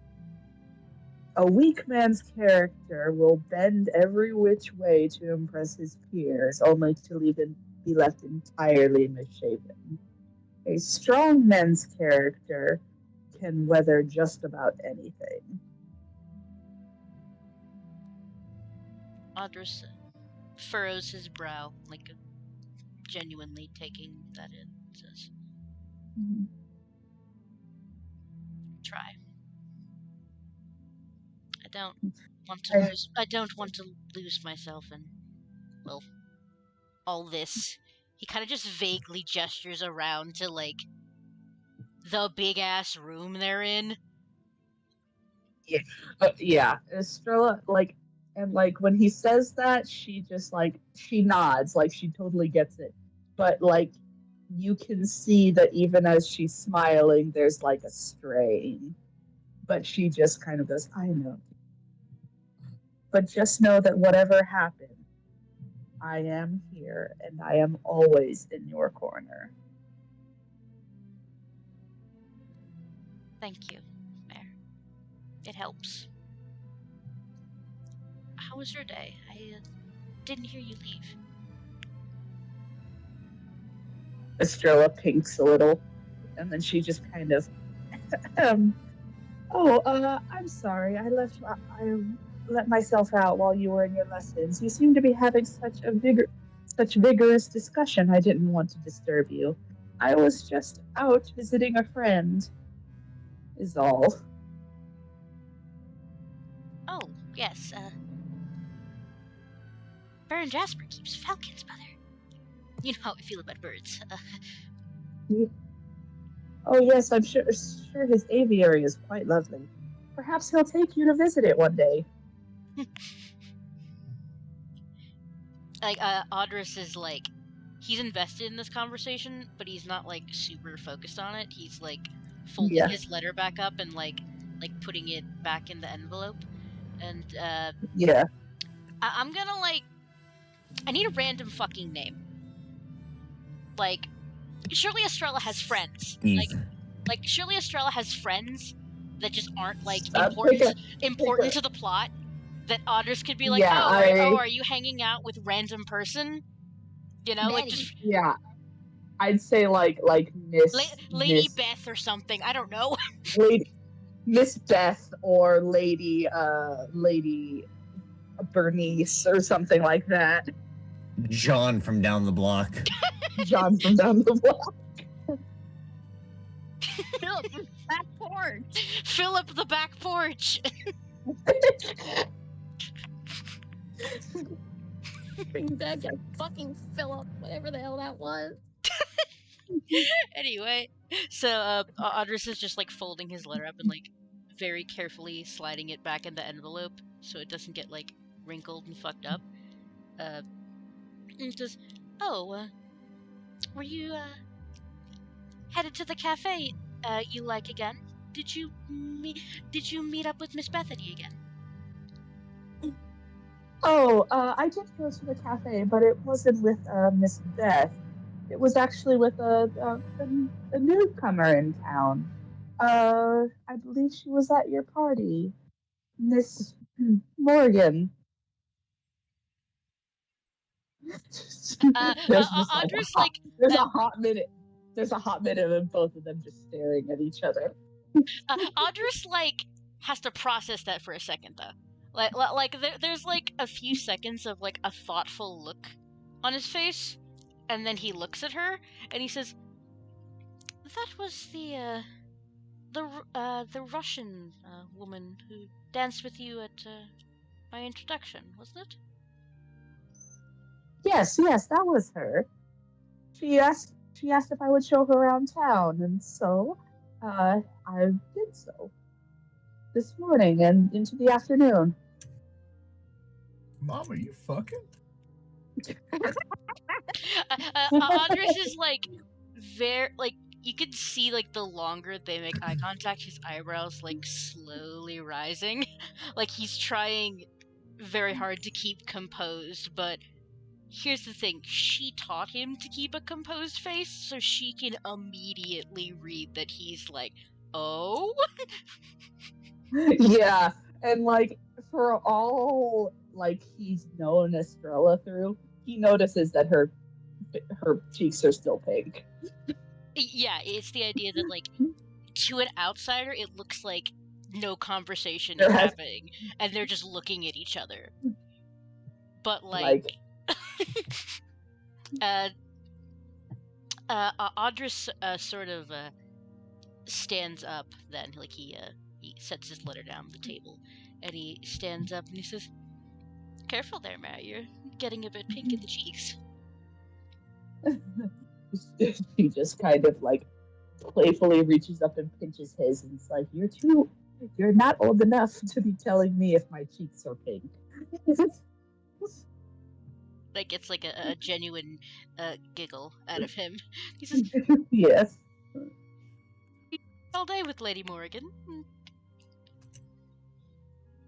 She and I are merely talking. She was interested in the area, and I'm probably the best suited to introduce her to everyone. Audrus is like, he's smiling at her, and the smile is genuine, but she can see that his eyes are sharp in the like, I am very focused on this way. Like he's not faking the fact that he is happy that she is like spending time with her, but she like can see that he is also like, I want details. he is locked in. I want Estrella. Like Estrella knows this, and there aren't any servants around. And she even like looks around to like double check that no one is listening in, or at least as much as she can tell. And she's like, we've known each other for like 2 days. Like there are 2 levels of conversation happening here. Yeah. It's like externally, Estrella says, "Sweetheart, she barely knows anyone in town. She hardly knows me herself. It would be rude not to introduce her." Meanwhile, like with her eyes, she is saying, "Hun, I've known her for like 2 days." Audrus just sort of like puts his hands up in like that Yeah. He's like, whoa, whoa, whoa. It's like that kind of gesture. And Yeah.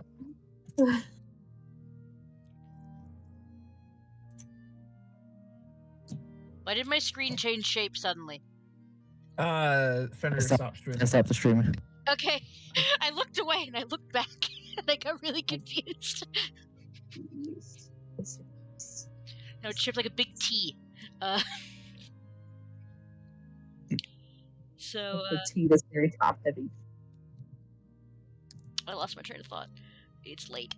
So I kind of like Estrella's like I've only known them for 2 days, and to be fair, I think Audrus would be kind of like, so are there any other planned outings with yeah, Miss Audrus is Morgan? Audrus sort of puts his hand up and says, No, of course. There's nothing unusual about you showing around a new member of the community. It's just, well, it's nice, is all, to see you connecting with someone like that, especially after getting to see the two of you dance together. It's rare for me to see Yes. someone who can keep up with you. Keep up with me, sweetheart. I barely dance at all. I'm surprised that there was someone willing enough to ask. Audrus laughs, and she can tell that this one is completely genuine. He's not being facetious. He Mhm. says, Yeah. I think that sometimes you forget the air you have about yourself. You hold yourself with more grace than you seem to realize.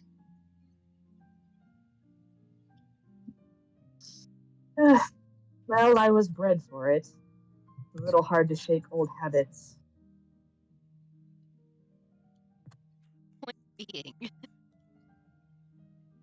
even for those who are rather good at dancing, sometimes it seems like you were dragging Daniel around the floor more than he was leading you. So, well, it seems like you were enjoying yourself. It's something I rarely get to see from you.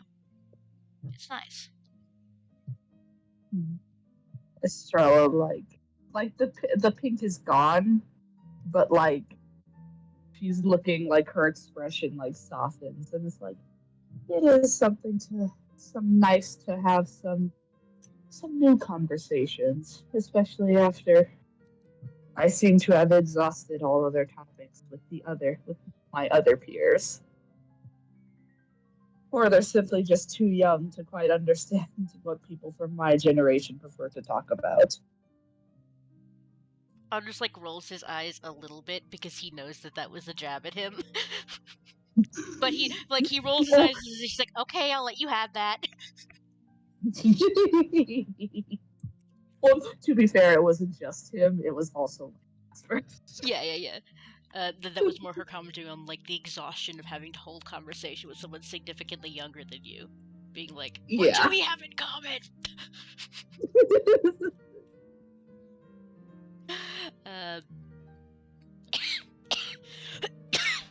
I'm alive. I keep coughing and losing my train of thought. God. It's like I'm alive. God. I'm sorry I keep losing my train of thought and having to have you remind me. You're just a simple Dory. It's okay. Keep swimming. It is very late.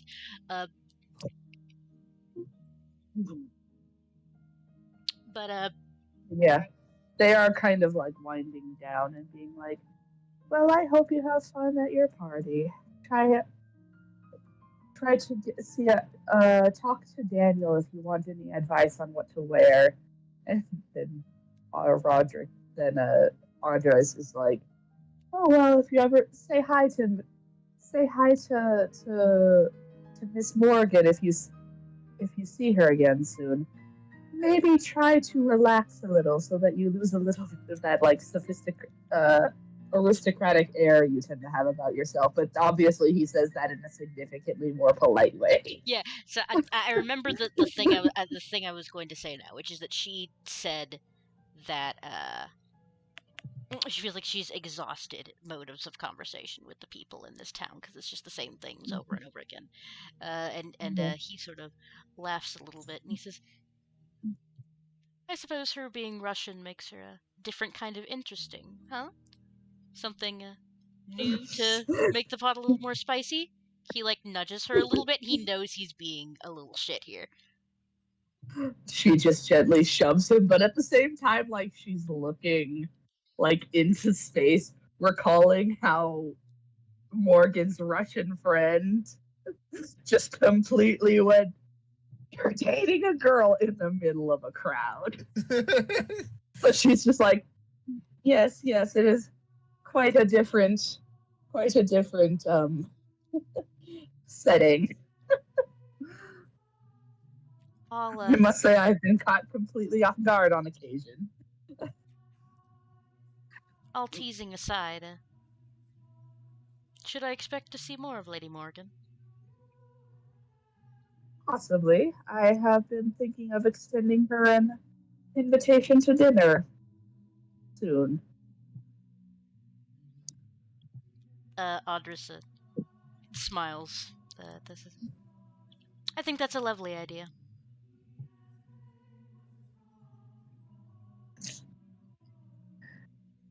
And I'm certain and then she kind of turns and is like, and I'm certain Miss Palmer will take wonderful care of you at the party tonight. Just try not to get too overwhelmed. I've heard she's quite enthusiastic about her parties.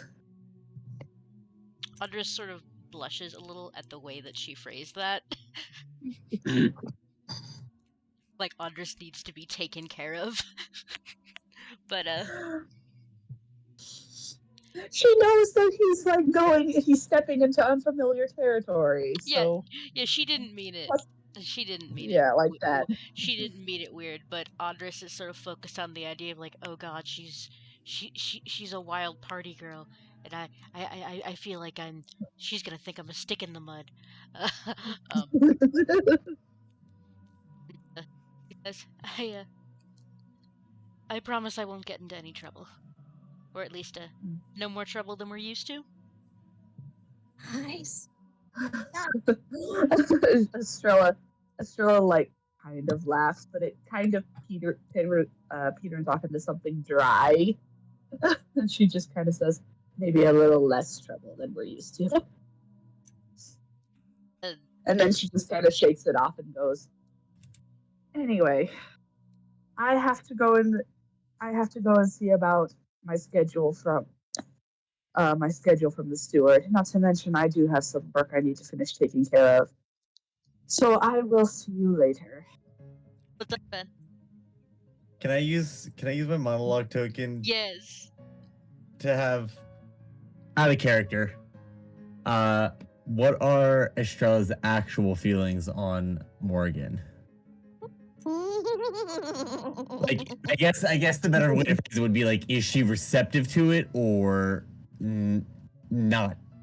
Is she checking yes or no on the "Do you like me" note in class?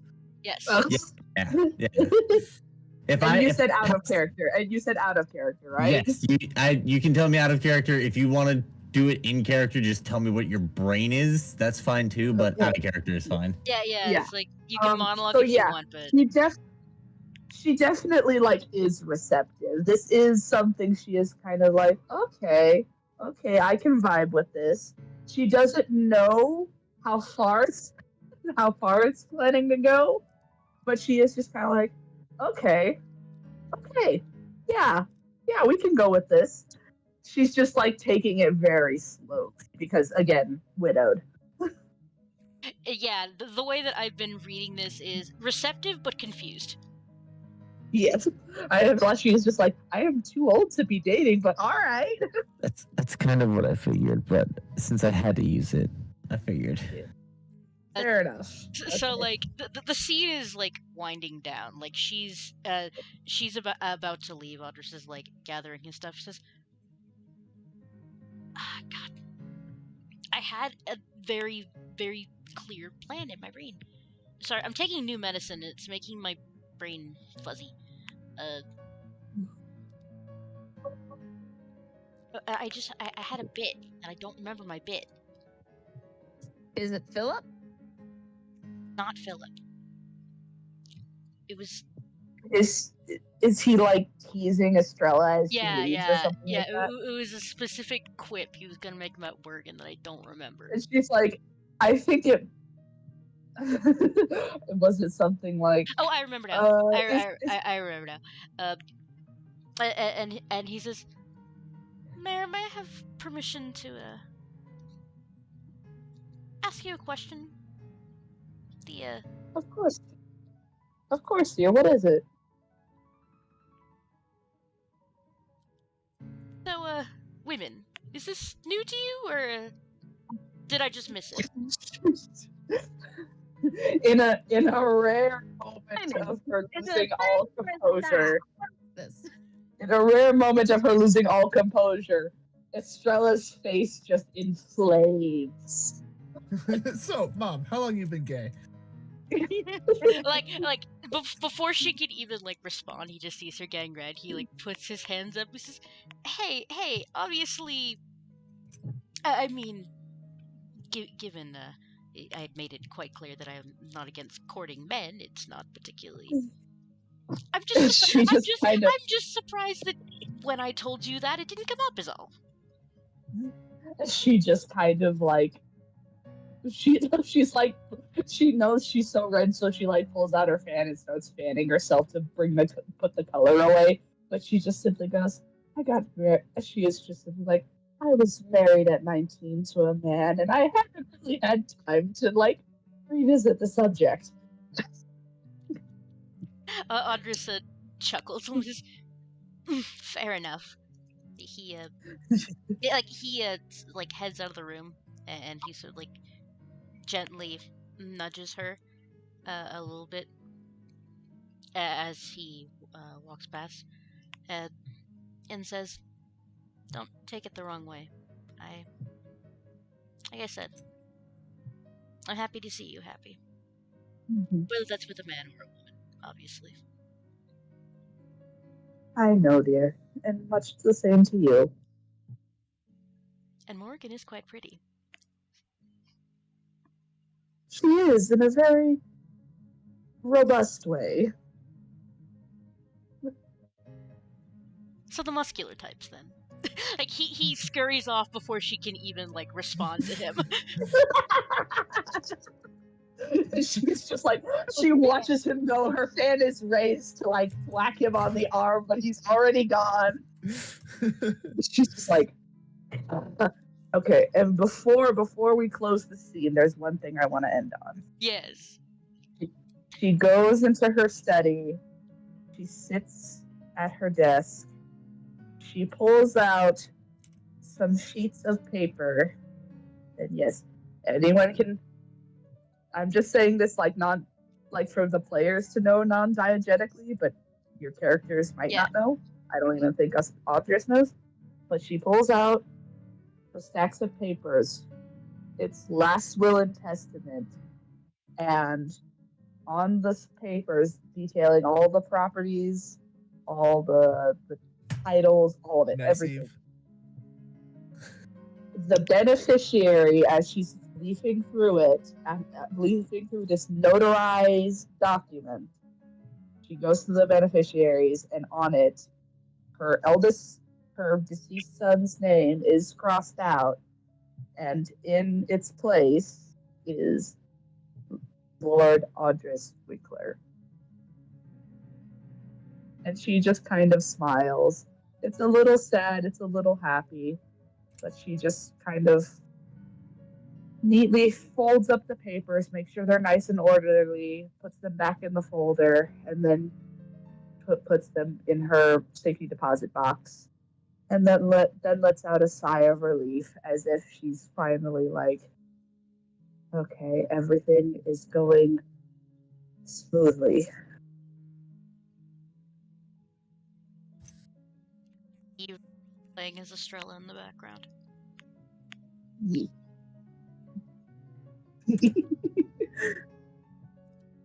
Okay, I'm done. And scene. And scene. Eve pulled out their own fan in the middle of that. Yeah, I saw. All right. So, I When you would. were talking I love about this little Morgan, family dynamic of. I can see you. that I was watching you flex the whole time. when you were talking about Morgan, and you before you specified muscles, I went like this. No, I saw you do it. Meaning, I had to the recording backpedal. saw you do it. And I had to backpedal. That's not what we were talking about. Well, but like, Hey, even, hey, if even if Audrey's Estrella was look. thinking it, she couldn't say it. Look, Audrey's Let is a, Estrella Audrey's say is a, booba. Audrey's is a cheeky little shit, but he's not going to look his mother in the face and be like, "So the rack on that girl you're dating, huh?" Kids were banging. The zongas, mama. Oh my god. Let Estrella say booba. Oh yeah. Okay, but like, No, she's too Just- proper for that. just because mom is a lesbian doesn't mean that she wants to talk about booze with her son.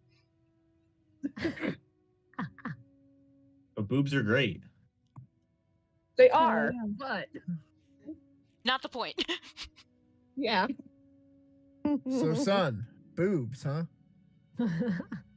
Oh no. Okay, Oh no. so You want her to start Rumors talking like a divorced dad? rumors and scandal phase. Ooh. Well, there's definitely at least one rumor to add. First, I want to start with reputation tags. Okay. So just going on the spreadsheet from left to right. Sorrel.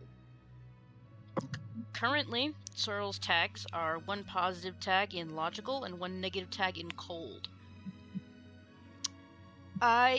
Do we feel that what happened here in this session would result in adding new tags that the rest of society would view them as, or no? If I may, a tentative suggestion. Yes. Calculating. Maybe. I feel like that might fall under logical still, though. I Yeah, was true. thinking familial, Yeah. because Sorrel really displayed the fact that they're like they are only cold to other people, and they do have a certain warmth when it comes to their family. So my suggestion is to add the positive trait familial. Yeah, that sounds good. Are we in agreement? I am in agreement. Yeah, I guess so. I'm not taking a say on this one. I don't know that they did anything that would warrant anything changing. Yeah, like the Or only thing I could think negative of. traits. The only thing I could think of was mysterious, but I don't even know if that would be a positive or that's just kind of a neutral thing.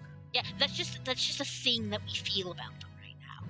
I don't know that that's like a reputation tag, especially since like everyone is like weird and like wants you to be like, oh, what am I doing? Like in this era, like making people think they're up to something is like hot and trendy.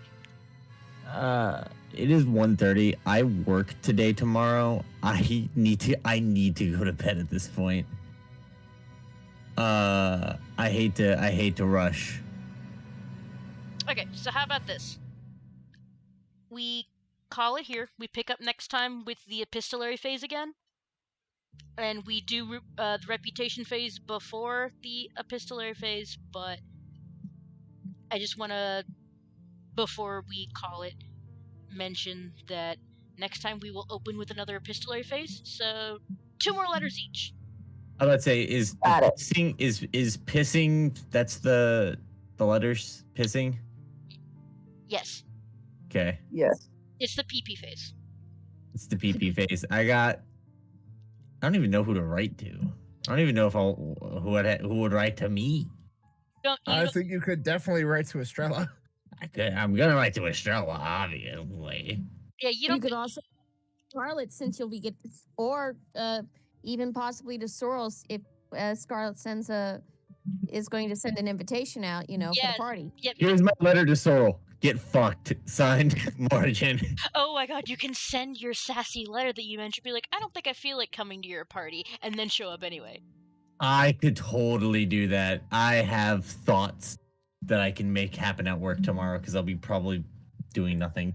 All right. Oh, please. Because Sorrel will get this and be like, I don't give a fuck. All right. I'm going to bed now. Good night, friends. Good night. Good night. Good night. Good night. Wait, I was confused by that last bit. Why would Morgan be writing a letter to Sorrel? Because Scarlett invited Morgan to the party. Oh, well, and he just assumes that, Yes. or she just assumes. Gotcha.